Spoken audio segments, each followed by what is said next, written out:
ৰাজ্য চৰকাৰৰ কৰ্মচাৰীসকলৰ বাবে জনাব বিচাৰিছোঁ পুনৰ 5টাকৈ গুৰুত্বপূৰ্ণ খবৰ।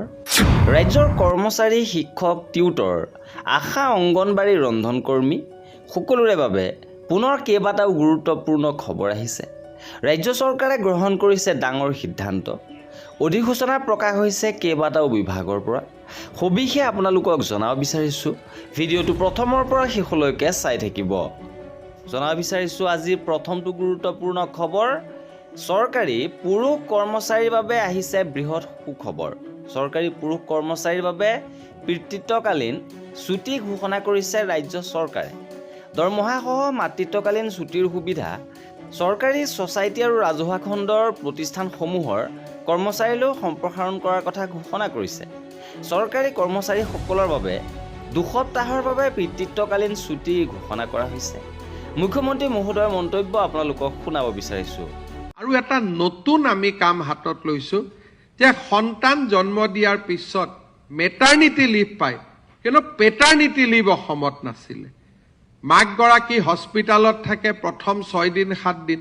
দেউতাকগৰাকীয়ে মাকৰ লগত থাকিব লাগে, মাককো চাব লাগে, সন্তানকো চাব লাগে। তাৰ কাৰণে তেওঁলোকে কেজুৱেল লিভ লয়। সেইকাৰণে এইবাৰ আমি কৈছোঁ যে এটা সন্তান জন্ম পোৱাৰ পিছত বা জন্ম হোৱাৰ পিছত পিতৃজনেও 2 সপ্তাহৰ বাবে পেটাৰনিটি লিভ পাব।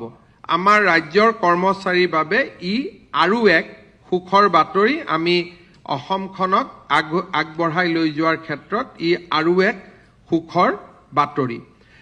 এইবাৰ জনাব বিচাৰিছোঁ কৰ্মচাৰীসকলৰ বাবে আন এটা বৃহৎ সুখবৰ। এইবাৰ দৰমহা সন্দৰ্ভত অসম চৰকাৰৰ ফাইনেন্স SIU ডিপাৰ্টমেণ্টৰ পৰা এখন নটিফিকেশ্যন প্ৰকাশ কৰিছে। 10 জুলাই তাৰিখে এই নটিফিকেশ্যন প্ৰকাশ হৈছে। অত্যন্ত সুখবৰ। নিৰ্দেশাৱলীৰ মূল বিষয়সমূহ প্ৰভিজনেল দৰমহা প্ৰথম মাহৰ পৰাই উলিয়াব পাৰিব। সৰ্বাধিক সময়সীমা হৈছে যোগদানৰ পৰা সৰ্বাধিক 10 মাহলৈকে প্ৰভিজনেল দৰমহা ল'ব পাৰিব। অন্তৰ্ভুক্ত কৰ্মচাৰী, শিক্ষা বিভাগৰ সকলো নৱনিযুক্ত শিক্ষক আৰু অনা শিক্ষক কৰ্মচাৰী। 10 জুলাই 2026 তাৰিখে বিত্ত বিভাগৰ SIU শাখাৰ পৰা এই নটিফিকেশ্যনখন প্ৰকাশ হৈছে। অৰ্থাৎ শিক্ষা বিভাগৰ অধীনৰ কৰ্মচাৰীসকলে 10 মাহলৈকে প্ৰভিজনেল চেলাৰী লাভ কৰিব পাৰিব। এইবাৰ জনাব বিচাৰিছোঁ কৰ্মচাৰীসকলৰ বাবে আন এটা গুৰুত্বপূৰ্ণ খবৰ। অসম চৰকাৰৰ স্বাস্থ্যসেৱা সঞ্চালকালয়ে অসমৰ ফালৰ পৰা শেহতীয়াভাৱে এই পত্ৰখন প্ৰেৰণ কৰিছে। স্বাস্থ্যসেৱা যুটীয়া সঞ্চালক সকলো জিলা অসমলৈ। বিষয় 29 মে 2026 তাৰিখে অসমৰ মাননীয় মুখ্যমন্ত্ৰীৰ সৈতে অনুষ্ঠিত স্বাস্থ্য আৰু পৰিয়াল কল্যাণ বিভাগৰ পৰ্যালোচনা বৈঠকৰ সিদ্ধান্ত সন্দৰ্ভত ওপৰত উল্লেখ কৰা বিষয়টোৰ প্ৰসংগত জনাব বিচাৰোঁ যে স্বাস্থ্য আৰু পৰিয়াল কল্যাণ বিভাগে চিকিৎসা ব্যয় পৰিশোধ মেডিকেল ৰিম্বাৰ্চমেণ্টৰ বৰ্তমান ব্যৱস্থাটো বন্ধ কৰাৰ বাবে আদেশ জাৰি কৰিব লাগে। সকলো চৰকাৰী বিষয়া কৰ্মচাৰীৰ চিকিৎসা ব্যয় পৰিশোধ কেৱল মুখ্যমন্ত্ৰী লোকসেৱক আৰোগ্য যোজনা MMLSAY ৰ জৰিয়তেহে হ'ব। অৰ্থাৎ পত্ৰখনৰ জৰিয়তে জনোৱা হৈছে যে পূৰ্বৰ পৰা প্ৰচলিত মেডিকেল ৰিম্বাৰ্চমেণ্ট প্ৰক্ৰিয়া বন্ধ হৈ পৰিব আৰু মুখ্যমন্ত্ৰী লোকসেৱক আৰোগ্য যোজনাৰ অধীনতে এই সকলো কাম কাজ পৰিচালনা হ'ব। ইপিনে টিউটৰ শিক্ষকসকলৰ গুৰু দক্ষিণা আঁচনিৰ সন্দৰ্ভতো কৰিছে মন্তব্য।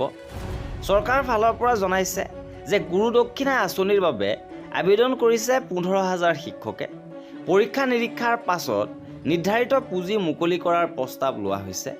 অৰ্থাৎ যিসকল টিউটৰ শিক্ষক প্ৰাদেশিকৰণৰ আওতালৈ আহিব নোৱাৰিব তেওঁলোকে গুৰু দক্ষিণাৰ জৰিয়তে সাহায্য লাভ কৰিব। ইপিনে ৰাজ্যৰ অংগনবাড়ী কৰ্মী সহায়িকাৰ বাবে গুৰুত্বপূৰ্ণ খবৰ।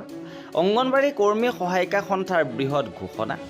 নিয়মীয়াকৰণ আৰু ন্যূনতম মজুৰিৰ দাবীত অংগনবাড়ী কৰ্মী আৰু সহায়িকাসকলৰ দেশজোৰা কলা দিৱস উদযাপন কৰিছে।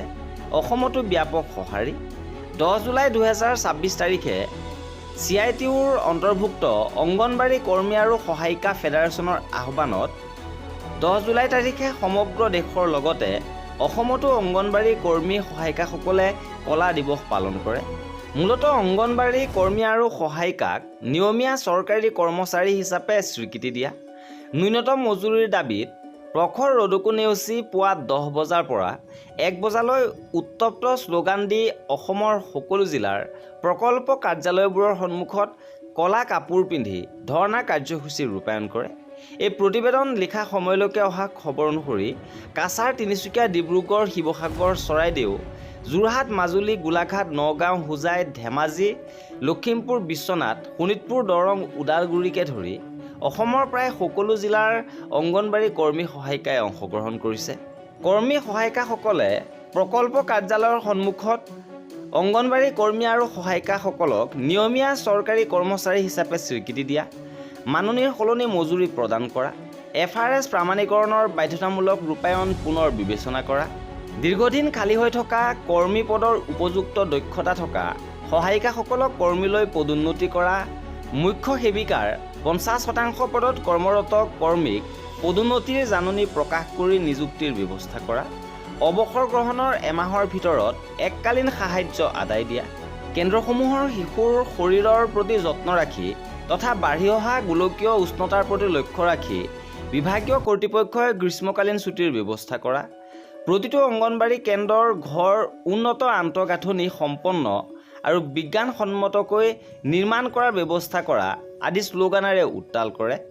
ইপিনে বৰ্তমান বয়বস্তুৰ দাম বৃদ্ধিৰ সময়ত চৰকাৰে দিয়া সামান্য মাননিয়ে আমাক দিশহাৰা কৰাই নহয়, পৰিয়ালসহ জীয়াই থকাটো অসম্ভৱ হৈ পৰিছে। কিন্তু চৰকাৰে বিভাগীয় কৰ্মচাৰী হিচাপে স্বীকৃতি আজিও প্ৰদান কৰা নাই। অংগনবাড়ী কৰ্মী সহায়িকাসকলে দীৰ্ঘদিন ধৰি মাননিৰ সলনি মজুৰি বিচাৰি চৰকাৰক দাবী জনাই আহিছে। কামৰ বিনিময়ত উপযুক্ত মজুৰি পোৱাটো দেশৰ সংবিধান প্ৰদত্ত অধিকাৰ। ভাৰতীয় শ্ৰম সন্মিলনৰ 44 আৰু 45 নং বৈঠকৰ পৰামৰ্শ মতে বৰ্তমানৰ বজাৰত বস্তুৰ দাম অনুসৰি একোজন কৰ্মচাৰীৰ পাৰিতোষিক অতি কমেও মাহিলী 21,000 টকা পোৱাটো যুক্তিসংগত। আনহাতে দীৰ্ঘদিন ধৰি খালী হৈ থকা মুখ্য সেৱিকাৰ পদত কৰ্মৰত কৰ্মী আৰু দক্ষতা থকা সহায়িকাসকলক পদোন্নতিৰ ব্যৱস্থা কৰিব লাগিব। হিতাধিকাৰীসকলক ঘৰতে ৰেচন যোগান ধৰাৰ বাবে 2 ধৰণৰ প্ৰামাণিকৰণ নিয়ম, মুখ স্বীকৃতি ব্যৱস্থা আৰু OTP বাধ্যতামূলক কৰাৰ বাবে মন্ত্ৰালয় লোৱা শেহতীয়া সিদ্ধান্তই বহু হিতাধিকাৰীক তালিকাৰ পৰা আঁতৰাই দিছে আৰু ৰেচনৰ পৰাও বঞ্চিত কৰিছে। কলা দিৱসৰ মাধ্যমত কেন্দ্ৰ আৰু ৰাজ্য চৰকাৰলৈ স্মাৰক পত্ৰ প্ৰেৰণ কৰা হয়। সংগঠনটোৰ ৰাজ্যিক সভানেত্ৰী ভাগ্যলতা বৰুৱা আৰু ৰাজ্যিক সাধাৰণ সম্পাদিকা মণিকা দত্তই অহা 10 আগষ্টত ৰাজ্যজুৰি সত্যাগ্ৰহ পালন কৰা হ'ব বুলিও ঘোষণা কৰে। অক্টোবৰত দিল্লী চলো কাৰ্যসূচী পালন কৰা হ'ব। আৰু এয়াই আছিলে কৰ্মচাৰীসকলৰ বাবে আমাৰ আজিৰ গুৰুত্বপূৰ্ণ খবৰ। এনেধৰণৰ খা খবৰৰ বাবে আমাৰ চেনেলটো ছাবস্ক্ৰাইব কৰি ৰাখিব।